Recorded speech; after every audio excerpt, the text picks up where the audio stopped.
Саламатсыздар ма? Мен сіздерге ИП-ға төлем жасауды көрсететін боламын. Яғни платежи дегенге кіреміз, С деген батырманы басамыз, штраф и налоги дегеннің ішінен біз өзіміздің салықтық төлемдерімізді төлейміз. Бірінші обязательный пенсионный взносы, яғни міндетті зейнетақы жарнасы бойынша төлейміз. КМП 10 дегенді таңдаймыз. Период оплаты. Бұл қай айға төлейсіз, сол айды таңдайсыз. Октябрь айы менде.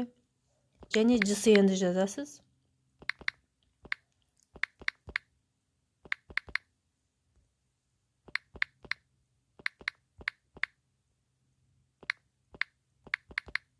Продолжить.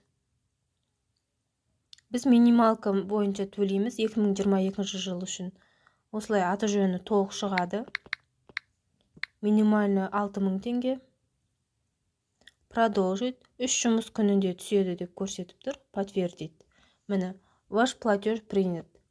Келесі біз әлеуметтік аударымды төлейтін боламыз. Дәл осылай. Штраф и налоги дегенге кіреміз. Платежи для ИП дегенді таңдаймыз. Социальное отчисление, яғни әлеуметтік аударым. КМП 12 дегенді таңдаймыз. Период оплаты октябрь. Дәл солай ЖСН жазамыз.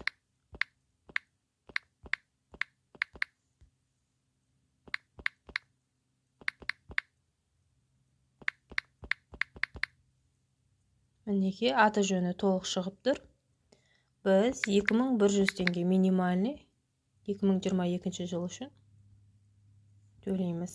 Төленді. Келесі міндетті әлеуметтік медициналық сақтандыру аударымын төлейміз, яғни мәмс. Штраф и налоги дегенге кіреміз. Дәл солай. Платежи для ИП.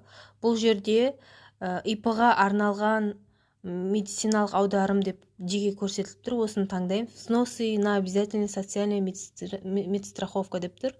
Выберите платеж. КМП 122-ні таңдаймыз. Октябрь айы. Иінін жазамыз. Төлемшінің.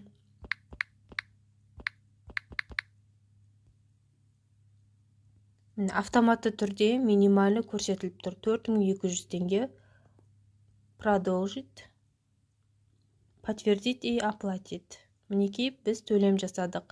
Ақпарат пайдалы болса, каналыма подписаться етуді ұмытпаңыздар.